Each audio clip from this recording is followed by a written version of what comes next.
Welcome back to another technical deep dive here in the Debug Zone. Today, we're tackling a big question and breaking it down with insights from other users. Hopefully, this clears up some misconceptions and helps you get the answer you need. So, buckle up, stay a little curious, and let's jump right in.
And that's a wrap.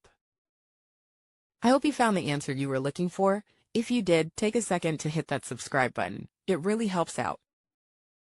And let me know in the comments which solution worked best for you. See you next time in the Debug Zone.